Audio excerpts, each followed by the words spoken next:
there. Both technologies have been hugely beneficial to society and have made a lot of important contributions in a lot of different ways. It is impossible to overstate how important social media is at bringing people together in new and interesting ways. It can be easy to put together a team of experts to work on a project with the help of professional social networks. Recommendation engines that are powered by artificial intelligence, known as AI, make our lives easier and boost efficiency. They help us save time and effort by only showing us important things from a lot of different things. It's true that these benefits come with a price, but they are worth it. Both social networks and AI-based recommendation systems have flaws that get worse when they are used together. There is a dangerous mix in all of the most popular systems that are now in use. Ultimately, I believe it is our duty as technology users not only to understand these issues but also to take steps to minimize their negative impact. This has been the main concern of the Netflix documentary film titled Social Dilemma. This docufilm tells us that many social media companies succeed by capturing as much of our attention as they can, then selling that attention to the highest bidders. As the saying goes, if you're not paying for the product, you are the product. However, despite my best efforts, I am aware that I will not be able to come up with a satisfactory answer. Refinement and reorganization of the ideas that I will be mentioning, as well as additional study and comprehension of these concerns, are all necessary. First, our civilization is not accurately reflected in social networks. We don't have as many friends in real life. On top of that, we don't continuously talk about what we're thinking and doing or remark on what others are doing. Second, our ability to spread information is limited by how long it takes and how much we need to trust each other to make sure it is true. Knowledge can spread more quickly through social networks, but it can also be spread without anyone's knowledge. Popular content, regardless of its quality or authenticity, will always be more broadly spread over the network due to the employment of AI-based technologies to optimize platform interaction. In my opinion, the three most prominent problems that need to be addressed are: first, is the spread of misinformation. Fontura 2020 in his Reflections on Social Dilemma talked about this as large connected network that makes it easier for people to spread popular content to people who are interested in it. This could make it easier for people to spread misinformation quickly. In terms of fake news and how it spreads on social media, there are two types of false information to be aware of. We have misinformation and disinformation. Information overload and users' limited attention spans make it hard for social media to distinguish between good and bad information. These two types of information often spread due to this. Because social media is a public platform, anyone can post anything, even news organizations. They don't have to check their facts. It's up to the people who use their feeds to figure out what's true and what's false. Misinformation is different from disinformation because the person or organization that is sharing it has a different goal in mind. False or misleading content, according to a study from Indiana University, includes hoaxes, conspiracy theories, fake reports, clickbait headlines, satire, and even a lot of other things. Misinformation is not meant to be deceiving. Instead, it tries to change or shape public opinion on a certain subject. Many of the same things that spread misinformation can also spread disinformation, like the hoaxes, the clickbait, and fabricated reports.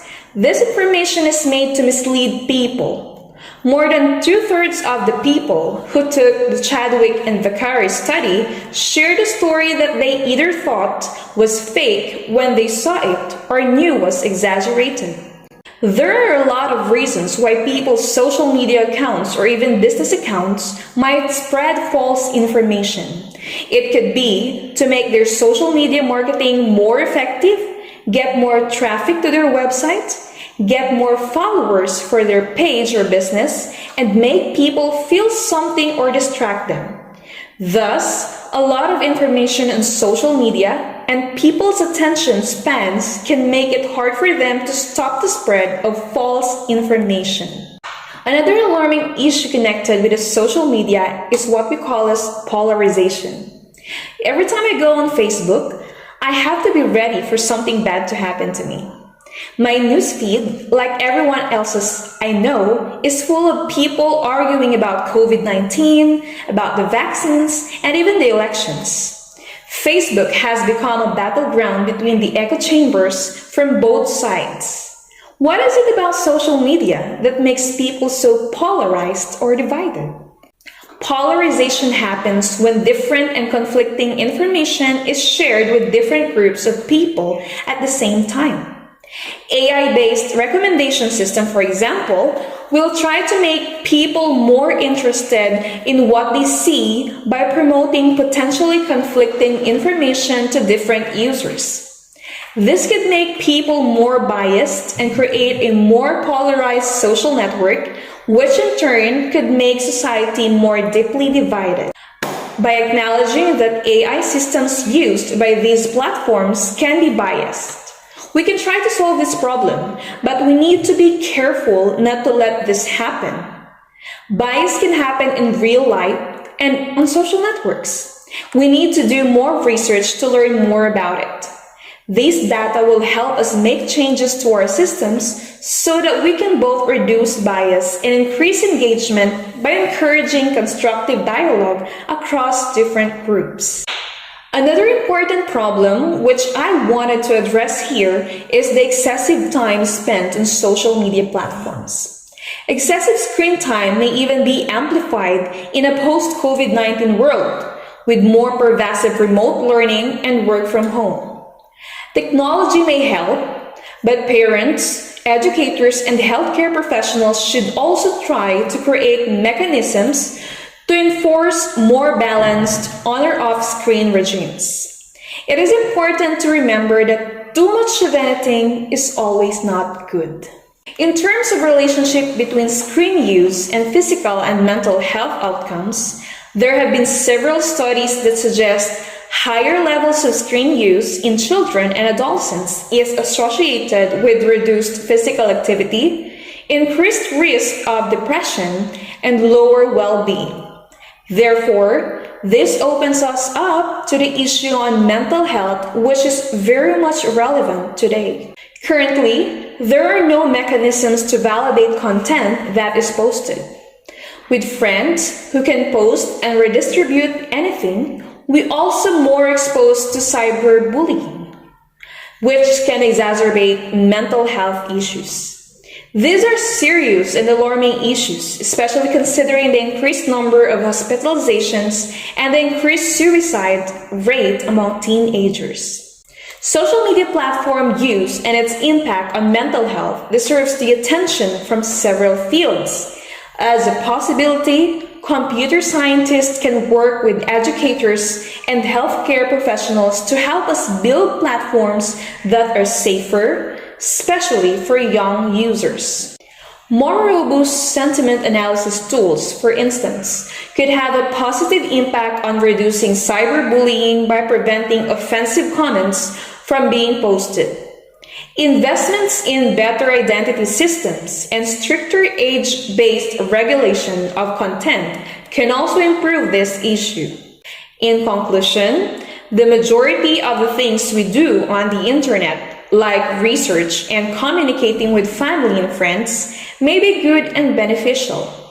As technology progresses, so does social media, which can be both good and bad for its users and the world at large. The globe has changed a lot because of technology. and so has the way we do things now. Hence, the dilemma is that there is no incentive for the platforms to change, and no clear guidance on how they need to change to reduce some of these issues to an acceptable level. With all of these things being said, the challenge for us now is to take part in sharing and promoting awareness and the truth in order to change and save what the future of social media may bring to us. Thank you for listening, and God bless.